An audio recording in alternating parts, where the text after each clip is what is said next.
Book of Isaiah chapter 43 verse 8 onwards, 43:8 onwards.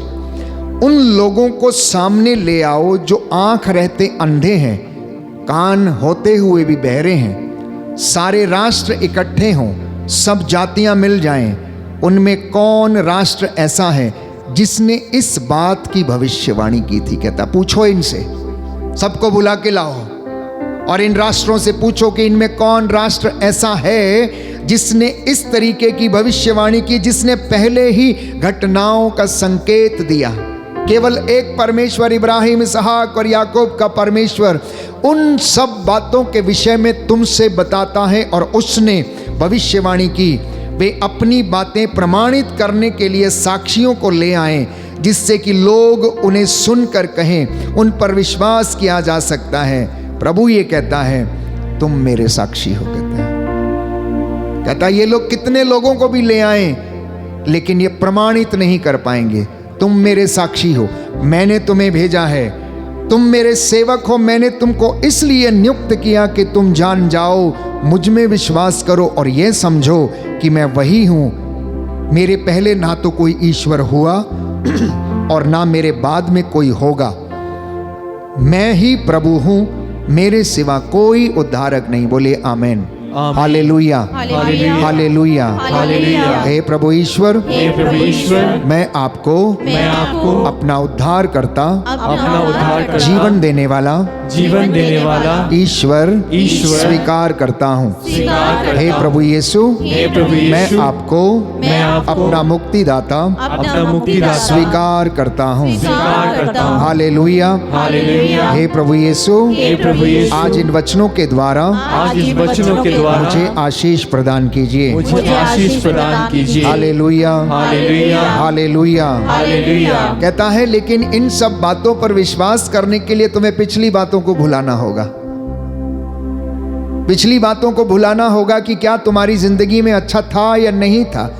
अगला सुंदर वचन है पद संख्या 18, book of Isaiah chapter 43 verse 18। पिछली बातें भुला दो, पुरानी बातों को जाने दो।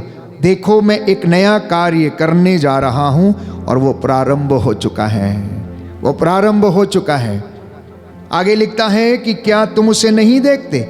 मैं मरुभूमि में मार्ग बनाऊंगा, उजाड़ प्रदेश में पथ तैयार करूंगा। जंगली जानवर, गीदड़ और शुतुरमुर्ग मुझे धन्य कहेंगे। कहता है क्योंकि मैं अपनी प्रजा की प्यास बुझाने के लिए मरुभूमि में जल का प्रबंध करूंगा और उजाड़ प्रदेश में नदियां बहाऊंगा। मैंने ये प्रजा अपने लिए बनाई है और यह मेरा स्तुति गान करेगी। बोलो amen, hallelujah, hallelujah, hallelujah, hallelujah, hallelujah, hallelujah, hallelujah. सुना आपने? कहता है ये प्रजा मैंने अपने लिए बनाई है। अशोक को मैंने अपने लिए बनाया, गॉडफ्री को अपने लिए बनाया। आपका नाम लेकर बोलता मैंने आपके घराने को अपने लिए बनाया, ताकि आपके घर में उसकी सिताइश हो सके, आपके घर में उसकी बंदगी हो सके, आपके घरों में उसकी इबादत हो सके, आप उसका धन्यवाद करने वाले बन सकें। इसलिए ईश्वर ने इज़राइल को चुना कि इज़राइल ईश्वर का स्तुतिगान करे, निरंतर उसको धन्य कहे। इसलिए दाऊद ये लिखता है कि मेरी आत्मा परमेश्वर को धन्य कहे, मेरी आत्मा निरंतर उसका स्तुतिगान कर। बंदीगृह में आप देखते हैं कि प्रभु के जब दास बंदीगृह में पड़े हुए थे तो वहां भी उसकी बंदगी चल रही थी। वहां पर उन्होंने बहुत से लोगों के हृदयों को परिवर्तित किया। जब उन्होंने प्रार्थना किया, परमेश्वर ने उस प्रार्थना का उत्तर दिया और स्वर्ग द्वार खोल दिया। और प्यारे भाइयों और बहनों, यहां तक कि बंदीगृह में कारापाल ने भी प्रभु यीशु को स्वीकार किया। और जब उसने पूछा कि सज्जनों मुक्ति प्राप्त करने के लिए हमें क्या करना चाहिए, तो उन्होंने उत्तर दिया तुम प्रभु ईसा मसीह के नाम में विश्वास करो तो तुम और तुम्हारे घराने को उद्धार मिलेगा। तुम और तुम्हारे घराने को उद्धार मिलेगा। तो आज परमेश्वर आदि अनंत काल तक एक रूप बना रहने वाला अल्फा ओमेगा आपको और मुझे ढारस बंधा रहा है, हिम्मत बंधा रहा है। आप में से कितने लोग हैं जिनके फ़ोन कॉल्स आते हैं, मैसेजेस आते हैं। हर एक व्यक्ति प्यारे भाइयों और बहनों आंसुओं में रहकर प्रार्थना करता है। किसी का पति खो जाता है तो दूर चला जाता है, किसी की नौकरी छिन जाती हैं, कोई अपने दफ्तर में परेशान है, कोई लालच में पड़ जाता है, कोई धोखे में पड़ जाता है। तमाम जिंदगी की समस्याएं हैं प्यारे भाइयों और बहनों, तमाम समस्याएं हैं, और इंसान उसमें मकड़ी के जाले के जैसे बुनता चला जाता है और एक दिन उसमें फंस जाता है। यीशु कहता है, मैं इसलिए आया हूं, मानव पुत्र इसलिए प्रकट हुआ ताकि वो शैतान के कामों का क्या करे, सर्वनाश करे। बोलो आमीन, हालेलुया। हे प्रभु यीशु, मैं इस वचन को स्वीकार करता हूँ। Hallelujah, hallelujah. तो यशायाह नबी के द्वारा परमेश्वर भविष्यवाणियां करता है और उन्हें पूरी भी करता है, ढारस देता है लोगों को। कहता, निराश और टूटे हुए हृदयों को ढारस बंधाओ। Give them the courage. Tell them the Lord is going to do marvelous things in your life. आने वाले दिनों में परमेश्वर आपके फाइनेंस को ब्लेस करने जा रहा है। Tell them. Let them be prepared. बोलता है, इन्हें तैयार हो जाने दो, इनका समय आ गया है। मैं इनके कल्याण के विषय में सोच रहा हूं, इनके आंसुओं को पोंछने की मैं सोच रहा हूं। मैं आऊंगा और इनके आंसुओं को पोंछ डालूंगा और इनसे कहो कि ये ऐसा करें, पश्चाताप करें। इनसे कहो मेरे पास लौट कर चले आए। पश्चाताप का अवसर नहीं देखने पर नगर अपने को नष्ट करेगा। यीशु ने कहा, जो व्यक्ति मेरे पास लौट कर नहीं आता वो नष्ट करेगा अपने आप को। उड़ाऊ पुत्र यदि उठकर पिता के पास नहीं आता तो उधर ही पिगरी में मर जाता। प्यारे भाई और बहनों, वो खाना खा के उधर ही ढेर हो जाता। लेकिन उसने निर्णय लिया वापस चलने का। चलो अपने पिता के पास जाएंगे, क्योंकि सैकड़ों नौकर चाकर वहां पर भरपेट भोजन करते हैं। मैं यहाँ मर रहा हूँ। मैं तो एक ऐसे बाप का बेटा हूँ जो दयालु है। मैं एक ऐसे बाप का बेटा हूँ जो कभी पूछता नहीं है। मैं एक ऐसे बाप का बेटा हूँ जो प्रतिदिन दया के काम, धार्मिकता के काम करता, और मैं उसको छोड़कर यहाँ पर पड़ा हुआ हूँ। नहीं, ये जगह मेरे लिए नहीं। मैं उठूंगा, मैं जाऊंगा। बोलता है, मैं पिता से कहूंगा, मैंने तेरे विरुद्ध पाप किया है, मैं तेरा बेटा कहलाने के योग्य नहीं हूं। मैंने स्वर्ग के विरुद्ध पाप किया है, इब्राहिम, इसहाक और याकूब के परमेश्वर के विरुद्ध पाप किया है, जो शेरों के मुंह बंद करने वाला परमेश्वर, जो चट्टान में से मरुभूमि में पानी निकालने वाला परमेश्वर है, जो लाल समुद्र में रास्ता बनाने वाला परमेश्वर, मैंने उसके विरुद्ध पाप किया। ऐशो आराम की जिंदगी मैंने जी, अब मैं तेरा बेटा कहलाने के योग्य नहीं हूं, इसलिए मैं क्षमा चाहता हूं। वो सोच ही रहा था, ऐसा करके बोल के जा रहा था। उसका पिता उसको देखकर प्यारे भाइयों और बहनों उसको गले लगाने के लिए तैयार रहता है। जल्दी से इसके पैरों में जूते पहनाओ, चप्पल पहनाओ, कुर्ता पहनाओ, बड़े भोज का प्रबंध करो। मेरा बेटा जो मर गया था मिल गया, जो खो गया था वो मिल गया है, इसलिए आनंद मनाना हमारे लिए उचित है। ये ऐसी बातें परमेश्वर सोचता है। इसलिए अपने आप को प्यारे भाइयों और बहनों कभी भी अपराध बोध में घुसने मत दीजिएगा।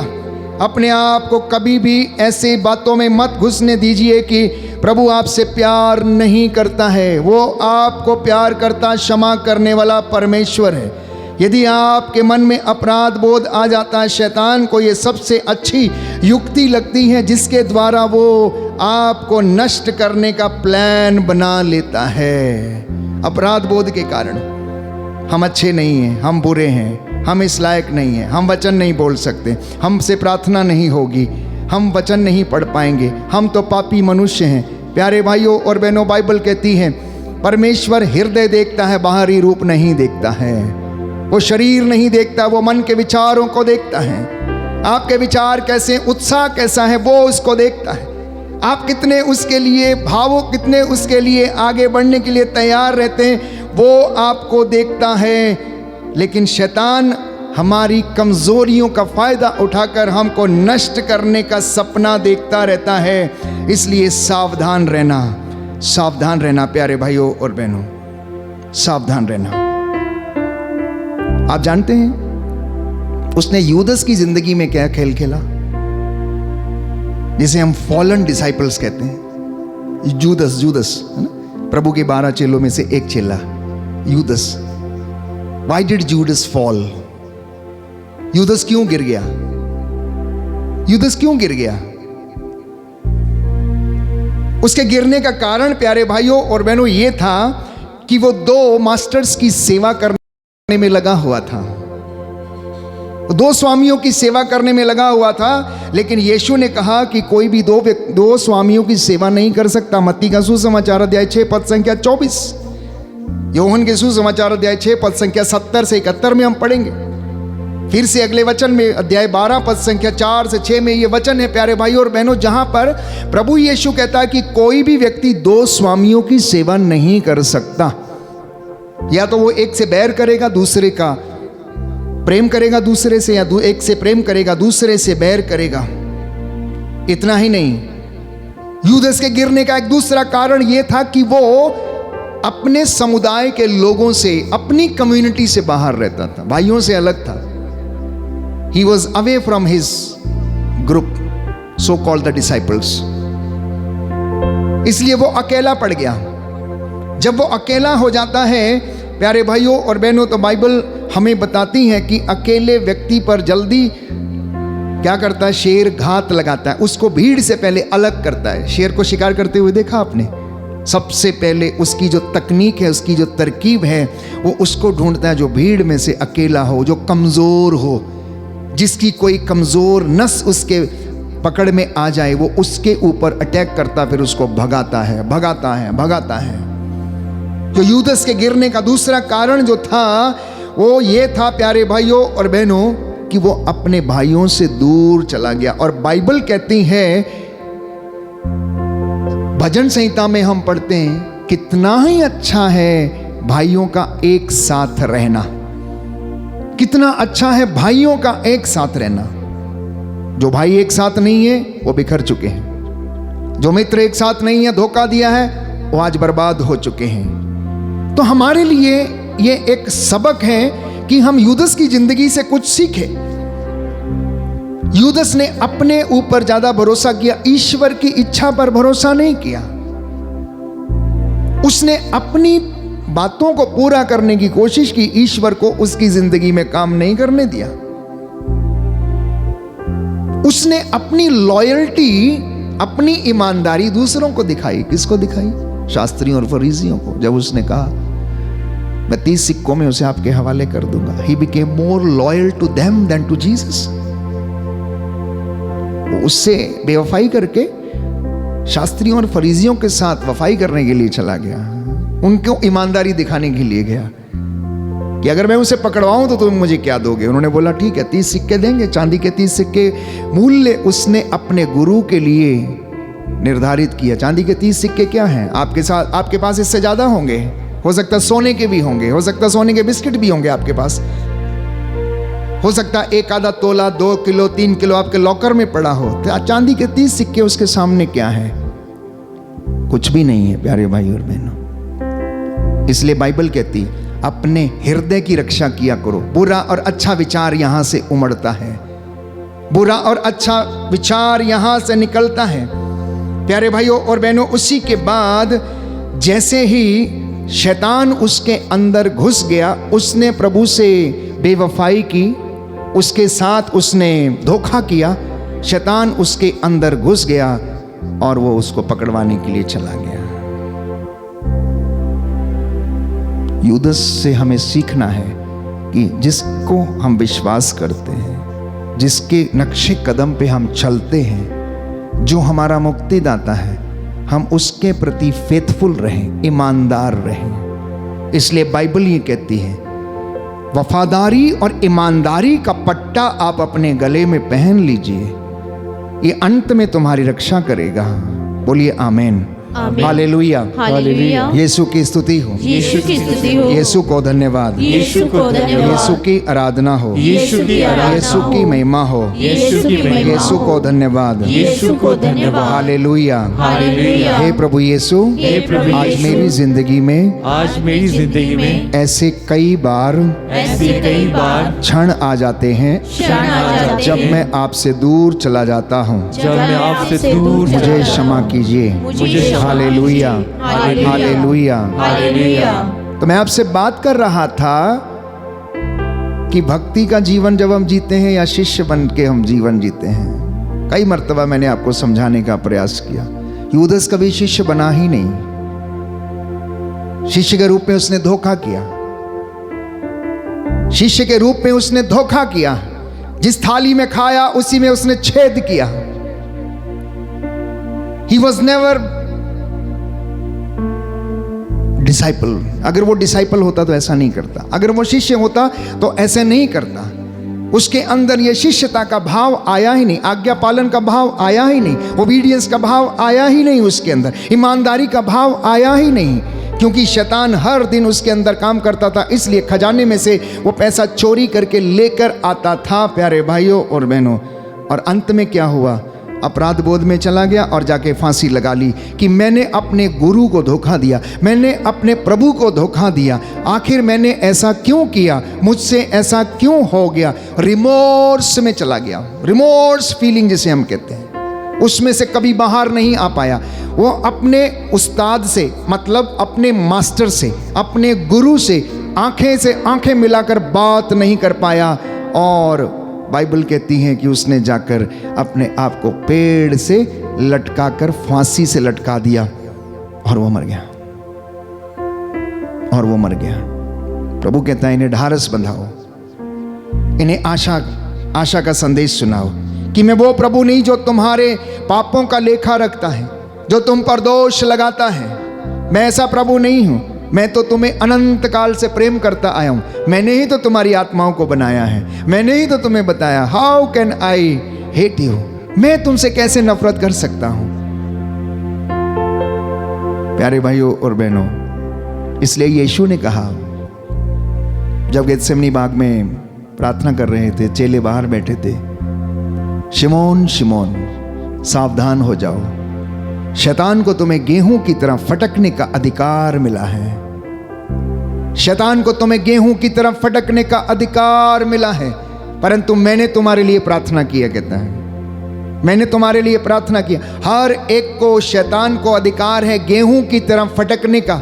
आप अपने घर में चावल फटकते हैं, गेहूं फटकते हैं, अनेक चीज़ों को साफ करते हैं, सूप में डालकर ना उसमें साफ करते हैं। वैसे ही शैतान जब आपकी ज़िंदगी से खिलवाड़ करता, ऐसे ही आपको फटकता है। इसलिए प्रभु कहता है सावधान हो जाओ, शिमोन शिमोन सावधान, शैतान को तुम्हें गेहूं की तरफ फटकने का अधिकार मिला, लेकिन मैंने तुम्हारे लिए प्रार्थना की है। मैंने तुम्हारे लिए प्रार्थना की है। प्रभु हर दिन हमारे लिए प्रार्थना करता है जब भी हम उसकी हजूरी में आते हैं।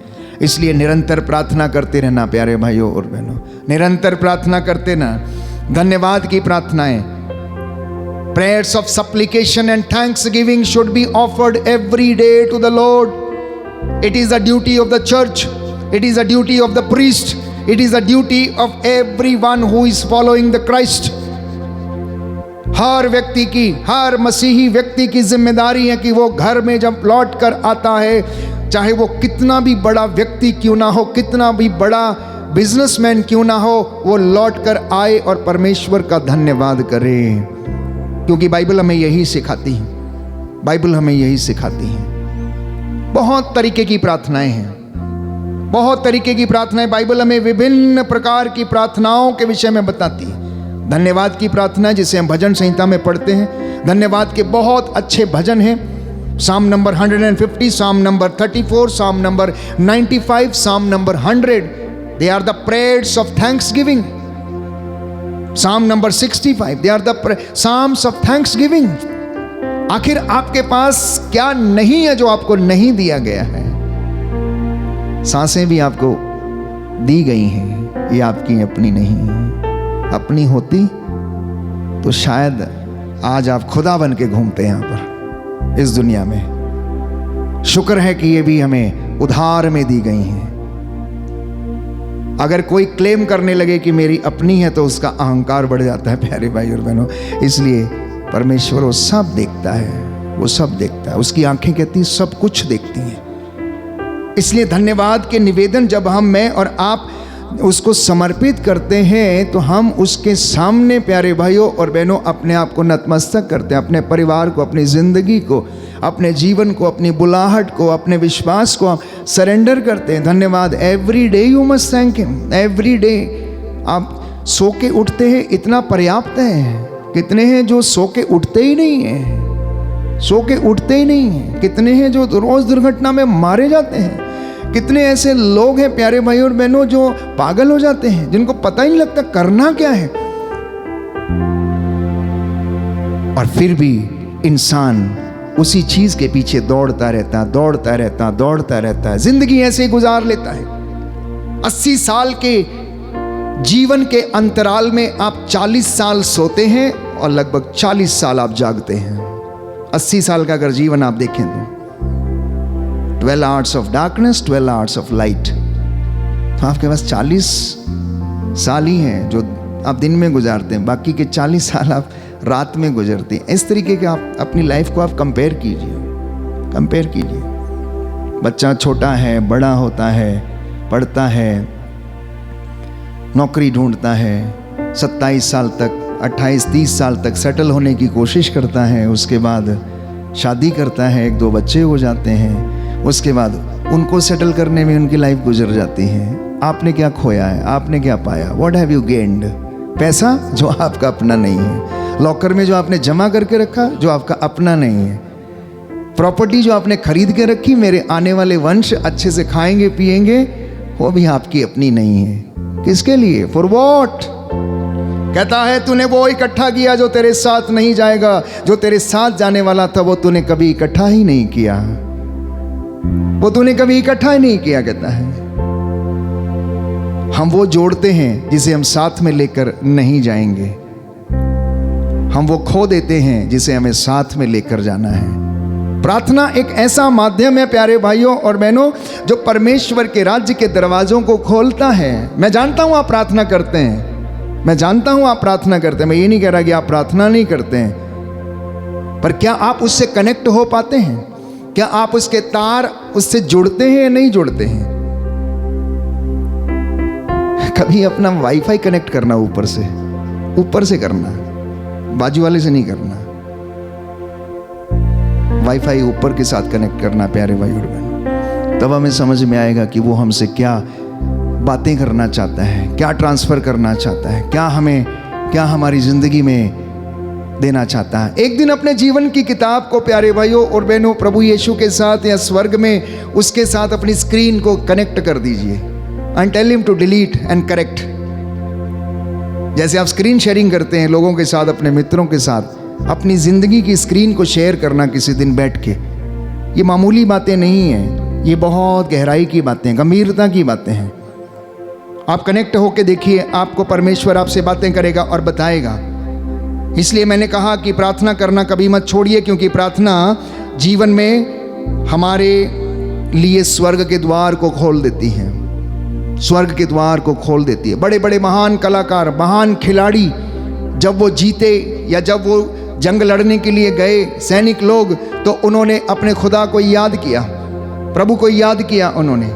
यहाँ तक कि नबियों में से प्यारे भाइयों और बहनों राजा दाऊद, वो भी एक छोटी उम्र में गोलियत को बोलता है कि देख तू अपने सामर्थ्य के साथ लड़ने के लिए मेरे साथ आया है, लेकिन मैं तो परमेश्वर के सामर्थ्य से तेरे साथ लड़ने के लिए आया हूँ, और मैं इन 5 चिकने पत्थर जो मेरे पास है और गोफन है, देख मैं इसी से तुझे मार डालूंगा और तेरी ही तलवार से कहता मैं तेरा सिर धड़ से अलग कर दूंगा। एक 12-14 साल के बच्चे में इतना उत्साह। बाइबल कहती है दाऊद के साथ ईश्वर का आत्मा रहता था, दाऊद के साथ ईश्वर का आत्मा रहता था और उसने उसे ब्लेस किया था। दाऊद अपने सारे भाइयों में से चुना गया था। परमेश्वर ने उसके अन्य भाइयों को जो बड़े हट्टे कट्टे तगड़े सुंदर सुडौल थे नहीं चुना, उसने दाऊद को चुना। यहां तक कि राजा साउल भी प्यारे भाइयों और बहनों उससे नफरत करने लगा जब लोगों ने इस तरीके से नारे लगाए कि राजा साउल ने सहर्षों को मारा लेकिन दाऊद ने लाखों को मारा, तो राजा साउल उससे नफरत करने लग गया। राजा साउल एक दिन उसको मारना चाहता था। अपने सेनापति के साथ उसने जाकर दाऊद का पीछा किया और वो जब उसको नहीं ढूंढ पाए तो जाकर गुफा में सो गया। राजा दाऊद अभिषेक के साथ वहां पर घूम रहा था, उसको पता लग गया कि राजा साउल दाऊद को मारने के लिए आया है। तो दाऊद ने कहा कि देखो मैं उससे मिलने के लिए जा रहा हूं, तुम में से कौन मेरे साथ आएगा? अभिषेक कहने लगा कि मैं चलूंगा तुम्हारे साथ। वो लोग गए देखने के लिए, वो सो रहे थे। राजा साउल ने अपना भाला जो था अपने सिराने पर गाड़ा हुआ था और सुराही पानी की वहां पर रखी हुई थी। रात को जब वो जाते हैं तो अभिषेक कहता है आप चाहें तो मैं अभी इसको क्या कर सकता हूं, मार सकता हूं, आप मुझे आज्ञा दें, आप मुझे आज्ञा दें। उसने बोला नहीं नहीं नहीं नहीं नहीं, ये गलत काम हम नहीं करेंगे, ये गलत काम हम नहीं करेंगे। कौन परमेश्वर के अभिषिक्त को मार कर ईश्वर के दंड से बच सकता है, इसलिए हम ये काम नहीं करेंगे। इसका भाला और इसकी सुराई उठाकर हम लेकर चले जाएंगे। और वो लेके चले गए और बाहर दूसरी पहाड़ी के ऊपर इंतजार करने लगे। जैसे ही वो बाहर निकले, दाऊद ने वहां से आवाज दी, वहां से आवाज दी। साउल के सेनापति अबनेर ने उसको सुना। जब अबनेर ने उसको सुना तो कौनता है, वो बोलता है किसमें इतना साहस हो गया जो राजा को ललकार सके। साउल दाऊद की आवाज पहचान गया। बेटा दाऊद, तुम यहां क्या कर रहे हो, तुम यहां कैसे आए हो? उसने कहा पिता साउल, आप मेरा पीछा क्यों कर रहे हैं, आप मेरा पीछा क्यों कर रहे हैं, आप मुझे क्यों मारना चाहते हैं? देखो आज परमेश्वर ने तुम्हें मेरे हाथ में दे दिया था, लेकिन तुम परमेश्वर के अभिषिक्त हुए दास हो, इसलिए मैंने तुम पर हाथ नहीं उठाया। अगर मैं चाहता तो मैं आज ही तुम्हारा खात्मा कर सकता था। अबनेर से कहा देखो तुम कैसी बातें करते हो, अपने स्वामी की रक्षा तक नहीं कर पाए, तुम सोते रह गए। उसकी सुराही और भाला देखो कहाँ है। प्यारे भाइयों और बहनों, शर्म के मारे वो पानी पानी हो गया। और उसकी सुराही जब उसके हाथ में देखी तो प्यारे भाइयों और बहनों, साउल ने उसे क्षमा किया। जब हम प्रार्थना में रहते हैं, जब आत्मा हमारे साथ रहता है, ये सारे वरदान वो आपको और मुझे देता है।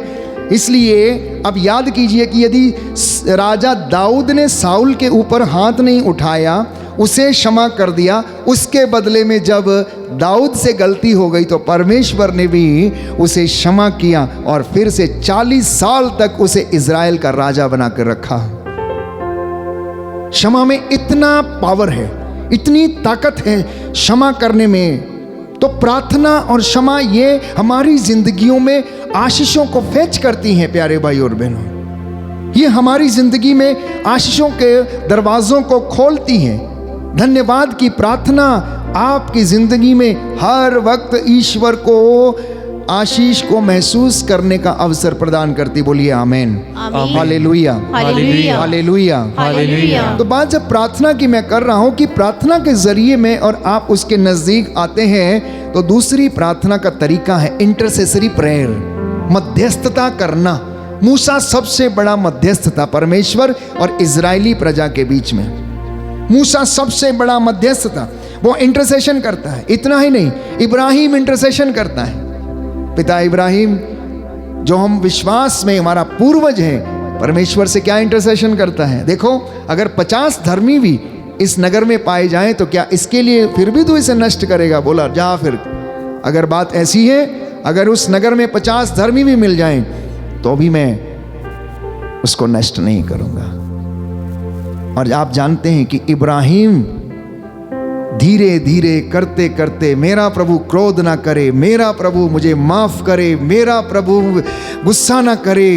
यदि वहां पर 10 लोग भी होंगे धर्मी तो क्या उसके लिए भी तो इस नगर को नष्ट कर देगा? परमेश्वर हमारा इतना महान है, उसने कहा जा, अगर वहां 10 लोग भी मिलेंगे ना तो भी मैं उसे नष्ट नहीं करूंगा। परिवार में यदि एक व्यक्ति भी प्रार्थना करने और उपवास करने वाला मिल गया तो वो परिवार बचा रहेगा, नष्ट नहीं होगा। प्यारे भाइयों और बहनों, याद रखिएगा, एक व्यक्ति भी प्रायश्चित करने वाला मिल गया तो आपका घराना बचा लिया जाएगा, क्योंकि आप अपने घर के मुखिया हैं, आप अपने घर के पुरोहित हैं। परमेश्वर आपके द्वारा उस घर में काम करता है। एक याजक के, एक पुरोहित के द्वारा उसकी कलीसिया में वो काम करता है। एक प्रॉफिट के द्वारा वो अपनी प्रजा की जिंदगी में काम करता। अकेला मूसा इतने लोगों के लिए मध्यस्थता करता था। जरा सी समस्या होती थी दौड़ कर जाता था, जरा सी समस्या होती थी दौड़ कर जाता था। प्रभु मैं क्या करूं, ये गुस्सा कर रहे हैं, इनके पास खाने को नहीं है। आज ये लोग नॉनवेज मांग रहे हैं, आज ये लोग पानी मांग रहे हैं, मैं कहां जाऊं, क्या करूं, मैं इनसे क्या कहूंगा, बोलते हैं जाके। परमेश्वर उसे सांत्वना देके नीचे भेजता था। 40-40 दिन 40-40 रात मूसा पहाड़ी पर गुजार दिया करता था, वापस नहीं आता था, वापस नहीं आता था। क्या आप में से कोई व्यक्ति है ऐसा जो अपने खानदान या अपने परिवार के लिए ऐसा कार्य कर सके? जिस दिन मूसा के जैसे लोग खड़े हो जाएंगे, जिस दिन मूसा के जैसे याजक और पुरोहित निकल आएंगे मध्यस्थता करने वाले, जिस दिन प्रचारक मूसा के जैसे खड़े हो जाएंगे, उस दिन उनकी कलीसिया का उद्धार हो जाएगा प्यारे भाइयों और बहनों।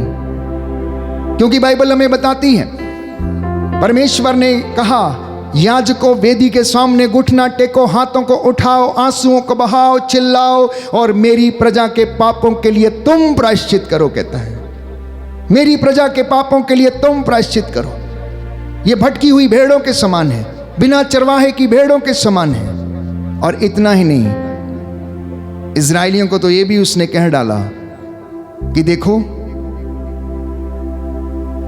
जब तुम्हें अच्छी अच्छी चीजें मिलती थी तो तुम बड़े खुश रहते थे, लेकिन जरा सा तुमने दुख क्या देख लिया।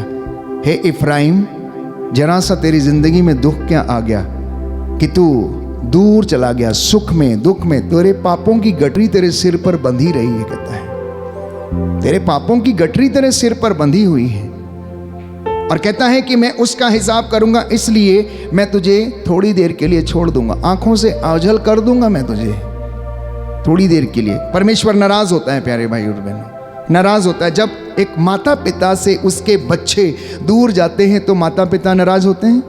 थोड़ी सी समस्या होती है, थोड़ी नहीं बहुत ज़्यादा समस्या होती है। जिनको वो प्यार करते हैं उनसे अगर दूर चले जाते हैं तो वो बहुत ज़्यादा उन्हें दुख होता है। परमेश्वर को भी अपने चुने हुए लोगों पर प्यारे भाइयों और बहनों तरस भी आता है, दुख भी होता है कि किस तरह एक जैसे एक मुर्गी अपने चूज़ों को एकत्र करने की कोशिश करती है, परमेश्वर ही अपने लोगों को इकट्ठा करने की कोशिश करता है। Hallelujah, hallelujah, hallelujah, hallelujah. यीशु की स्तुति हो, यीशु की स्तुति हो, यीशु को धन्यवाद, यीशु को धन्यवाद, यीशु की आराधना हो, यीशु की आराधना, यीशु की महिमा हो, यीशु की महिमा, यीशु को धन्यवाद, यीशु को धन्यवाद, हालेलुया, हालेलुया, हालेलुया, हालेलुया। हे प्रभु यीशु, हे प्रभु यीशु, मेरे जीवन में, मेरे जीवन में, मेरे परिवार में, मेरे परिवार में शांति आ जाए, शांति आ चंगाई जाए, आ जाए, चंगाई आ मुझे जाए, आशीष दीजिए, मुझे आशीष दीजिए। Hallelujah, hallelujah, hallelujah, hallelujah, hallelujah. Hallelujah. इसलिए आगे के वचन जब हम पढ़ते हैं यशायाह नबी का ग्रंथ अध्याय 44 पद संख्या 21 से मैं आपके लिए पढ़ूंगा। कहता है, याकूब इस बात पर विचार करो, इज़राइल तुम मेरे सेवक हो, इस बात पर विचार करो कि मैंने तुमको गढ़ा और अपना सेवक बनाया। इज़राइल तुम मेरे साथ विश्वासघात नहीं करोगे, तुम मेरे साथ विश्वासघात नहीं करोगे। मैंने बादल की तरह तुम्हारे अपराध, कोहरे की तरह तुम्हारे पाप मिटा दिए हैं। मेरे पास लौटो क्योंकि मैं तुम्हारा उद्धारक ईश्वर हूं। मेरे पास लौटो क्योंकि मैं तुम्हारा उद्धारक ईश्वर हूं। आगे कहता है, मैं तुम्हारे आगे आगे चलूंगा, ऊबड़ खाबड़ स्थानों को समतल बनाऊंगा, कांसे के फाटक को टुकड़े टुकड़े करूंगा, लोहे की अर्गलाएं तोड़ डालूंगा।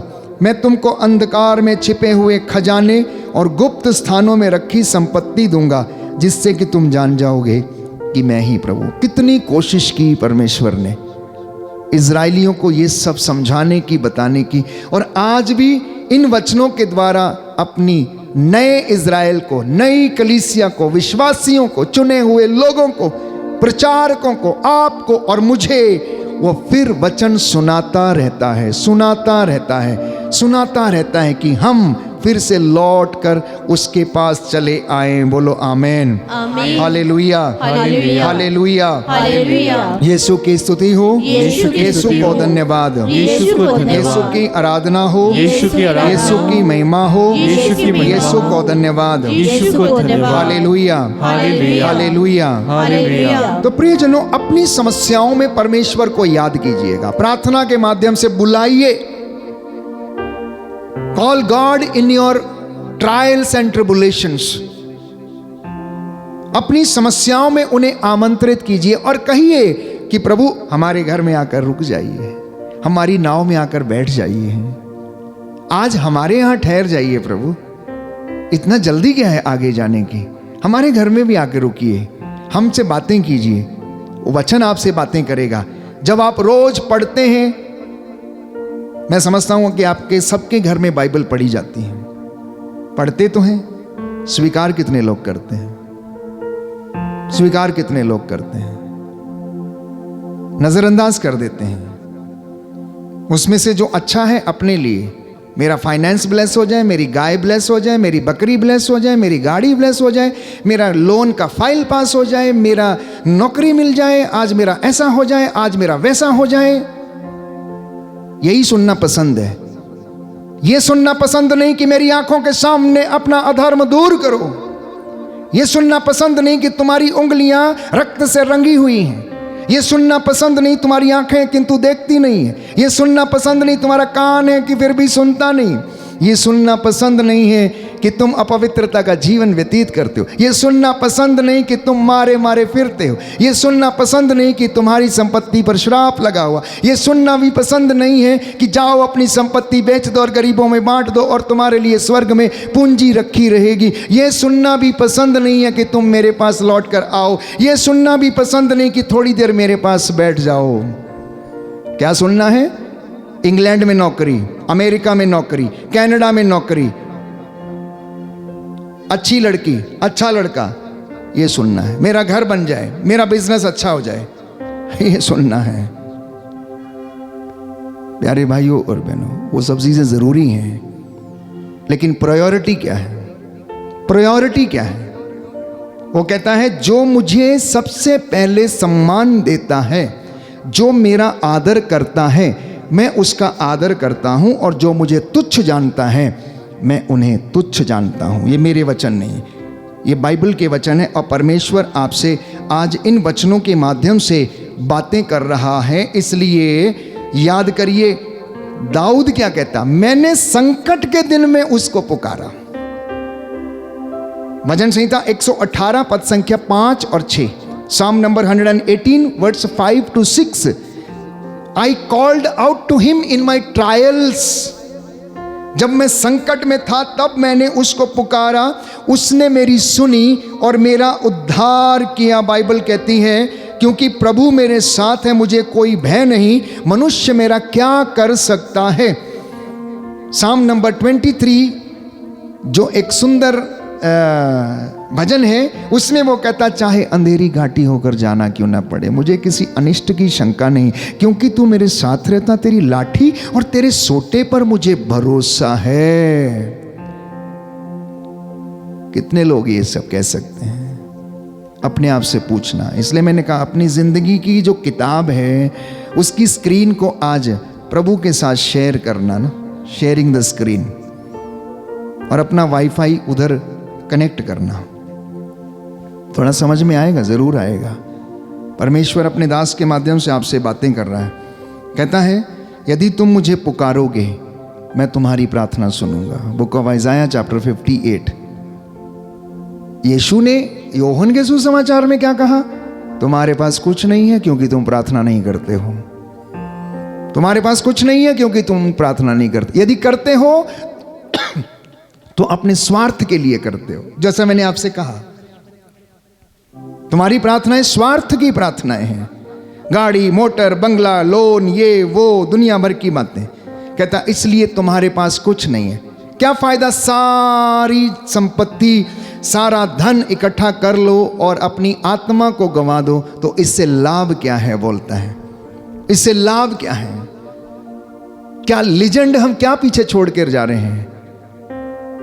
हम अपने पीछे क्या छोड़ कर जा रहे हैं? लीजेंड क्या है हमारे? लोग किस नाम से हमें याद करेंगे? किस बात से हमें याद करेंगे? कहता है जब तुम मुझे पुकारोगे तो वो ईश्वर उत्तर देगा। यदि तुम दुहाई दोगे तो वो कहेगा देखो मैं यहाँ हूँ, प्रस्तुत हूँ। यदि तुम अपने बीच में से अत्याचार दूर करोगे, अभियोग नहीं लगाओगे, किसी की निंदा नहीं करोगे, यदि भूखों को रोटी अपनी खिलाओगे, पददलितों को तृप्त करोगे, अंधकार में तुम्हारी ज्योति का उदय होगा। लेकिन ये सब काम तुम करना नहीं चाहते हो। ये सब काम तुम करना नहीं चाहते हो, इसलिए तुम्हारे घर में ज्योति का उदय नहीं होता है। तो जीवित प्रभु की उपस्थिति में प्यारे भाइयों और बहनों, मैं आपसे उसके दास के रूप में यहाँ से बातें कर रहा हूँ। मैं विश्वास करता हूँ कि उसकी जीवन तो उपस्थिति हमारे बीच में है। आप में से बहुतों को वो स्पर्श कर रहा है, आप में से बहुतों को वो छू रहा है, आप में से बहुतों को वो बुला रहा है। इतना ही नहीं, उसके वादे ऐसे ऐसे आपकी ज़िंदगी में पूरे होते हैं। आप जरा विश्वास की आंखें खोल कर देखना कि वो किस तरह से अपने वादों का सच्चा है और अपने वादों को पूरा करता है। तो प्रार्थना में पीछे ना हटिए, प्रार्थना में पीछे ना हटिए। प्रियजनों, प्रार्थना यदि हम नहीं करते हैं तो हमारी ज़िंदगी में परमेश्वर हमसे नाराज़ होता है। एक याजक को, एक पुरोहित को अपनी कलीसिया के लिए प्रार्थना करना अनिवार्य है। घर के मुखिया को अपने परिवार को बचाने के लिए प्रार्थना करना अनिवार्य है। घर की मुखियाइन को, मतलब मम्मी को, अपने घर के लिए प्रार्थना करना, बच्चों के लिए प्रार्थना करना ज़रूरी है। मैं जानता हूं कि आप प्रार्थना करते हैं, मैं जानता हूं कि आप बहुत उपवास भी करते हैं। लेट दिस प्रेयर बिकम, प्रभु के साथ जुड़कर उसे ना वो सार्थक सिद्ध हो। रिचुअल, पारंपरिक प्रार्थनाएं नहीं, किताब पकड़ लिया, एक प्रार्थना बोल दिया और हो गया, नहीं। एक सुंदर प्रार्थना जिसके विषय में हम पढ़ते हैं, हन्ना का नाम सुना आप लोगों ने? हन्ना का नाम सुना? हन्ना की प्रार्थना कैसी थी? एक दिन वो मंदिर चली गई और शाम को वहां पर बैठकर घुटना टेक कर वहां पर क्या करने लगी? बुदबुदाने लगी, कुछ कुछ बोलती रही। एली वहां पर आया, उसको समझ नहीं आया किया गया, तो उसको क्या बोलता है? एली उस समय याजक था। अरे तुम कब तक नशे में रहकर बोलता है ऐसे करोगी? अच्छा, नशे में? कह रही मैं नशे में नहीं हूं, मैं तो अपने प्रभु के सामने दिल खोल रही हूं। एली ने सोचा नशे में है करके, बड़बड़ाए जा रही है, कुछ भी बोले जा रही है, बोले जा रही है। और जब बाइबल कहती है उसने अपना हृदय प्यारे भाइयों और बहनों ये परमेश्वर के सामने खोला। सामुएल का पहला ग्रंथ अध्याय 1 पद संख्या 10 से 17 तक हम पढ़ते हैं कि हन्ना जिसके पास संतान नहीं थी, परमेश्वर ने उसे संतान दे दी। उस बुढ़ापे में भी उसे संतान दे दी। जब उसने अपने दिल को खोला, आंसू जब बहाए, अपनी उस जगह को उसने आंसुओं से भिगो दिया, तो ये प्रार्थना हमें आशीषें, ना केवल आशीषें दिलाती, लेकिन परमेश्वर की विशेष आशीष, अनॉइंटिंग जो हमें वो देना चाहता है, वो हमें उसके द्वारा मिल जाती है। बोलिए amen, hallelujah, hallelujah, hallelujah, hallelujah, hallelujah. Hallelujah. आप में से बहुत से लोग अनेक तरीके से प्रार्थना करते हो। कुछ लोग अभी YouTube पे बैठे हैं, मुझे सुन रहे हैं, प्रार्थना कर रहे हैं, तो वो सोचते हैं उन्होंने प्रार्थना कर लिया। कुछ लोग मेडिटेशन में हैं, तो कुछ लोग सामूहिक प्रार्थना में, कुछ गा के प्रार्थना कर रहे हैं, कुछ मौन होके प्रार्थना कर रहे हैं, कुछ स्तुति कर रहे हैं, आराधना कर रहे हैं, वर्शिप कर रहे हैं। प्यारे भाइयों और बहनों, धन्यवादी होकर प्रार्थना करिएगा। वचन को पढ़ के प्रार्थना करिएगा, वचन को क्लेम करके प्रार्थना करिएगा, वचन के द्वारा अधिकार लेकर प्रार्थना करिएगा। यीशु आपने कहा है कि मैंने शैतान को आसमान से बिजली की तरह गिरते हुए देखा, मैंने तुम्हें सांपों और बिच्छुओं पर अधिकार दिया है, मैंने तुम्हें बैरी की ताकत को कुचलने का सामर्थ्य दिया, कुछ भी तुम्हें हानि नहीं पहुंचा सकता है। मैं इस वचन के द्वारा अधिकार लेता हूं, ये आपका वचन है, आपने कहा है। मैं आज पूरे सामर्थ्य के साथ इस वचन के द्वारा अधिकार लेता हूं और इस गंदी बदरू को आदेश देते हैं तेरे नाम से यहां से निकले और जाए। मार्कुस का सुसमाचार अध्याय 16 पद संख्या 17 में कहता, अगर कोई मुझ में विश्वास करेगा और क्लेम करेगा, मुझसे भी बड़े और महान काम करेगा, मुझसे भी बड़े और महान काम करेगा। तो अपने आप को और अपनी गलतियों को स्वीकार करके नाकेदार के जैसे छाती पीट पीट कर आना और कहना।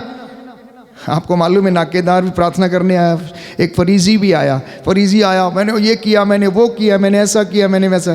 क्या नाकेदार जिसके पास इतना पैसा था, क्या उसने ये सब नहीं किया था? मैं समझता हूँ फरीसी से ज़्यादा दान नाकेदार ने दिया होगा। हालांकि बाइबल इसके विषय में मेंशन नहीं करती है कि उसने दान दिया या नहीं दिया, उसने सिर्फ इतना कहा, मुझ पापी पर दया कर। उसे मालूम था कि वो कौन है। He knew what he is, वो अपने आप को मालूम था कि वो अपने आप में क्या व्यक्ति है, क्या काम करता है, लेकिन उसने अपने आप को परमेश्वर के सामने छोटा बनाया और उसने कहा, मुझ पापी पर दया कर। और यीशु वहाँ पर बैठकर देख रहे थे, चेलों के साथ वो देख रहे थे। चेलों को बोला, जानते हो किसके पाप क्षमा हुए? ये फरीसी के नहीं, ये नाकेदार के, जो छाती पीट पीट कर ये कह रहा है कि मुझ पापी पर दया कर। इसलिए प्यारे भाई और बहनों, आज आप प्रार्थना में जो मांग रहे हैं, विश्वास करना बाइबल कहती कि आपको वो दिया जाएगा। मार्कुस का सुसमाचार अध्याय 11 पद संख्या 24, मत्ती का सुसमाचार अध्याय 21 पद संख्या 22। और जो कुछ तुम प्रार्थना में मांगते हो, विश्वास के साथ मांगते हो, वह तुम्हें मिल जाएगा। बोलो आमीन, हालेलुया, हालेलुया, हालेलुया। हालेलुया। हे प्रभु यीशु, हे प्रभु यीशु, आज मुझे प्रार्थना करना सिखाइए, प्रार्थना विश्वास करना सिखाइए। विश्वास करना हालेलुया, हालेलुया। हे प्रभु यीशु, हे प्रभु यीशु, जैसे आप मूसा के साथ थे, जैसे आप मूसा के साथ जैसे थे, आपने मूसा को प्रार्थना करना सिखाया, जैसे आपने मूसा को प्रार्थना करना मध्यस्थता करना सिखाया, मध्यस्थता करना मुझे भी सिखाया। सिखाइए। मुझे भी hallelujah, hallelujah, hallelujah, hallelujah, hallelujah, hallelujah, hallelujah, hallelujah, hallelujah, hallelujah, hallelujah. Hallelujah. प्रार्थना के जो चमत्कार हैं, बाइबल हमें तमाम चमत्कारों के विषय में बताती है। मैं कुछ साझा करता हूं आपके साथ, फिर एक गीत गाकर प्रभु की स्तुति करेंगे। Acts of the Apostles chapter 9 verse 40, प्रेरितों का कार्यकलाप अध्याय 9 पद संख्या 40। पेतरुस ने, बाइबल कहती है, सबों को बाहर निकाल दिया और घुटने टेक कर प्रार्थना किया।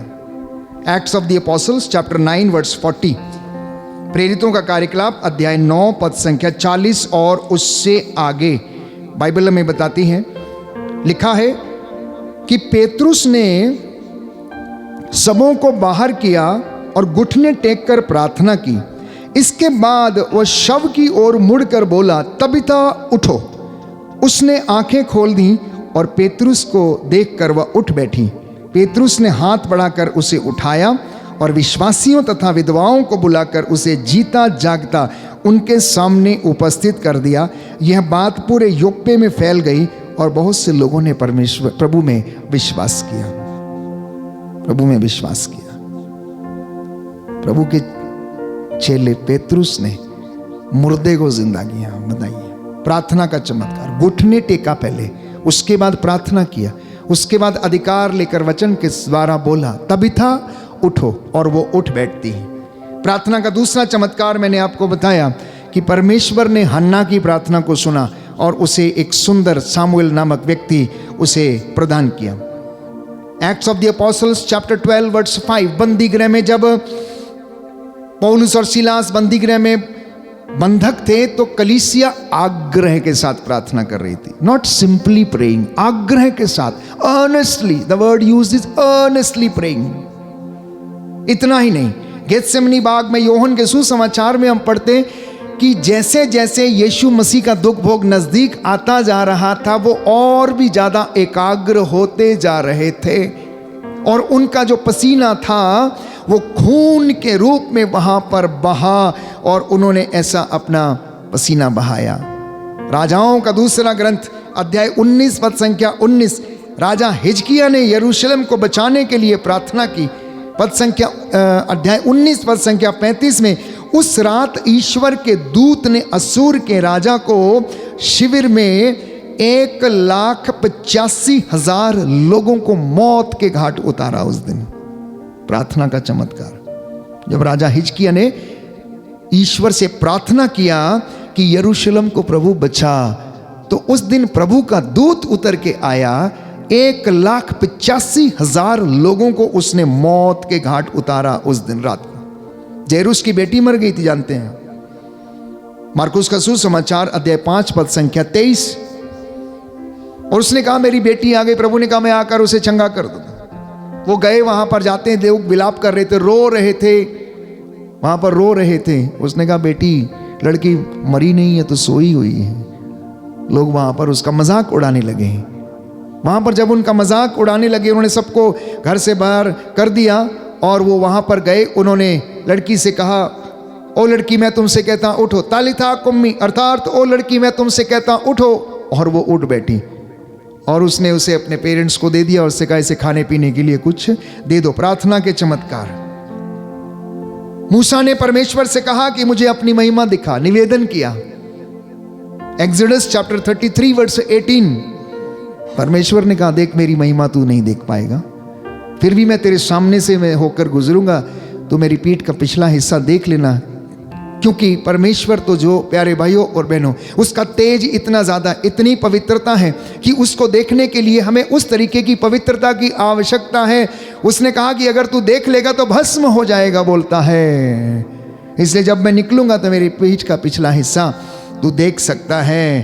कहता है, मूसा ने कहा, मुझे अपनी महिमा दिखाने की कृपा कर। तो उसने कहा, मैं अपनी संपूर्ण महिमा के साथ तुम्हारे सामने से निकल जाऊंगा और तुम पर मैं अपना नाम, प्रभु नाम कहता है, प्रकट करूंगा। वो नाम आपके ऊपर प्रकट किया है। वो नाम प्यारे भाइयों और बहनों, नामों में सर्वश्रेष्ठ नाम हमारे बीच में। आज जब मैं और आप मिलकर स्तुति गा रहे हैं, अनेक वचनों को हमने सुना है और परमेश्वर ने हमसे बातें की हैं, ये वचन आज हमें आशीष प्रदान करें। फिर से एक बार मैं रिकैप करना चाहता हूँ। परमेश्वर ने कहा, मेरी प्रजा को ढारस बंधाओ, मेरे बच्चों को हिम्मत दो, मेरे बच्चों को आशा का संदेश सुनाओ, ये निराश ना हो, इनका मन कच्चा ना हो, इनका दिल ना टूट जाए। मैं इनके साथ हूँ, दुख में, कष्ट में, हर परेशानी में। इनसे कहो पिछली बातें भुलाएं, मेरे पास लौट कर चले आएं। ये मेरे बच्चे हैं, ये मुझसे प्रार्थना करेंगे, मैं इन्हें प्रदान करूंगा, मैं इनका भाग्य पलट दूंगा, क्योंकि ये मेरी अपनी प्रजा, मैंने अपने लिए इन्हें चुना है। और मैंने आपको बताया कि वो आपकी ज़िंदगी में क्या करना चाहता है।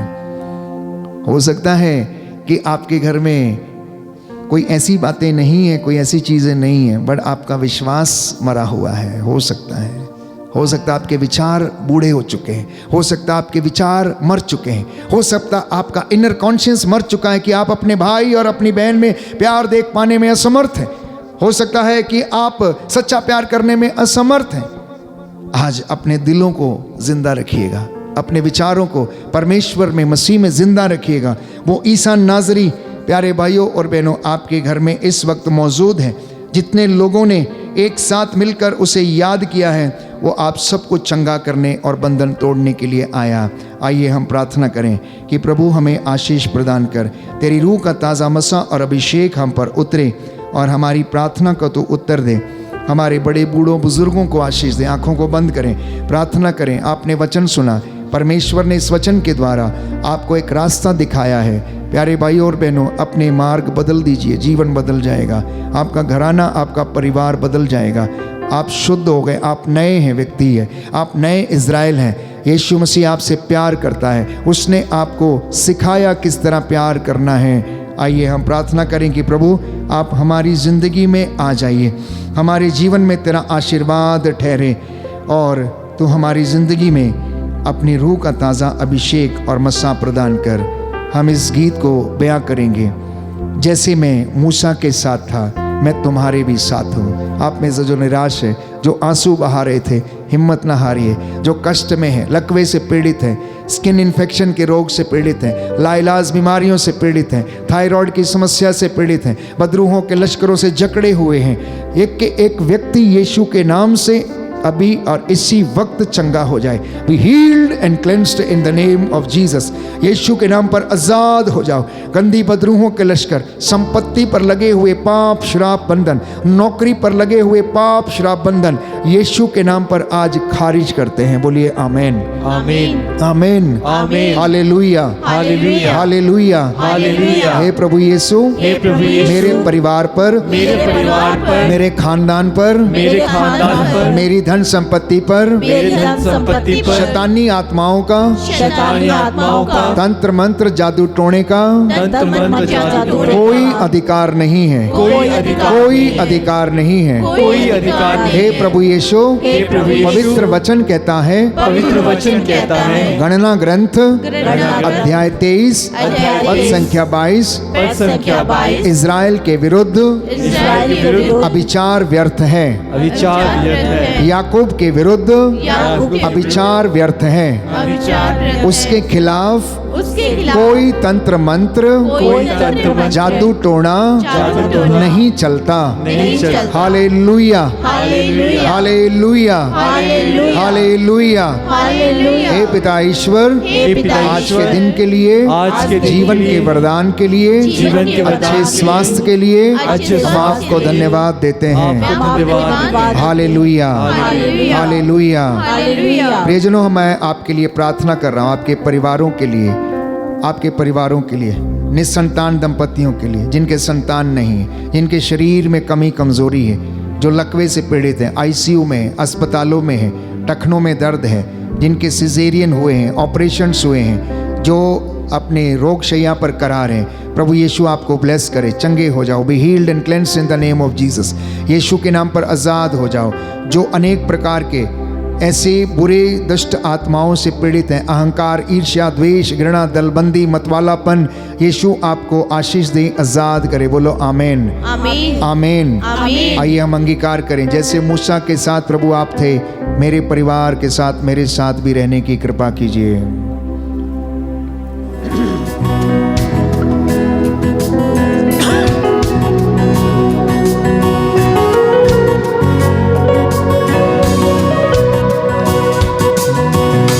जैसे मैं मूसा के साथ था, तेरे भी चलूंगा। जैसे मैं मूसा के साथ था, तेरे भी चलूंगा। जैसे मैं यस लॉर्ड, मूसा के साथ आमीन, आमीन। धन्यवाद प्रभु। तेरे भी चलूंगा। जैसे मैं मूसा के साथ था, तेरे भी चलूंगा। जैसे मैं मूसा के साथ था, तेरे भी चलूंगा। जैसे मैं मूसा के साथ था, तेरे भी चलूंगा। जैसे मैं धन्यवाद यीशु। मूसा के साथ था, तेरे भी चलूंगा। जैसे मैं मूसा के साथ था, तेरे भी चलूंगा। छोड़ूंगा ना मैं साथ तेरा, छोड़ूंगा ना मैं साथ तेरा, तुझे थामे चलूंगा। जैसे मैं मूसा के साथ, जैसे मैं मूसा के साथ था, तेरे भी चलूंगा। ये परमेश्वर का वादा है। जैसे मैं मूसा के साथ था, तेरे भी चलूंगा। छोड़ूंगा ना मैं साथ तेरा, छोड़ूंगा ना मैं साथ तेरा, छोड़ूंगा ना मैं साथ तेरा, छोड़ूंगा ना मैं साथ तेरा, तुझे थामे चलूंगा। जैसे मैं मूसा के साथ था, तेरे भी चलूंगा। और एक बार मिलकर गाएं। जैसे मैं मूसा के साथ था, तेरे भी चलूंगा। मेरी बातों पे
मैं चलूंगा, जैसे मैं मूसा के साथ था, तेरे भी चलूंगा। अपने हाथों को उठा के गाइए। जैसे मैं मूसा के साथ था, अपने हाथों को उठाकर परमेश्वर के वादे को स्वीकार करें। हर एक बार मिलकर गाइए। जैसे मैं मूसा के साथ